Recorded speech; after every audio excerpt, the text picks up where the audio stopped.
I attempt to empty my vocabulary in writing these letters signed for to be sent all the way to Dublin, to the house you live in, unless I'm mistaken and got the wrong door.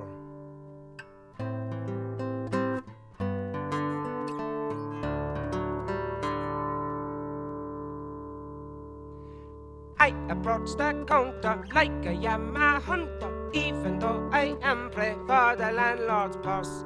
Thinking how I'll get home, walking away from home. It could be a girl's home if it snowed in hell. The contents of my stomach spread across the ditches, poking up from under the road. Home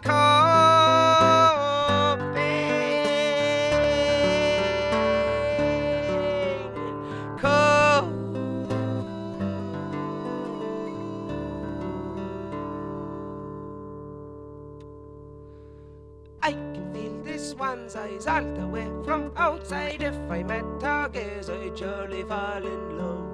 What's up with you today? I can feel my brain say, I can hear him sliver, ring against my skull. I was made to believe this life thing was easy when I first began it as a very young child.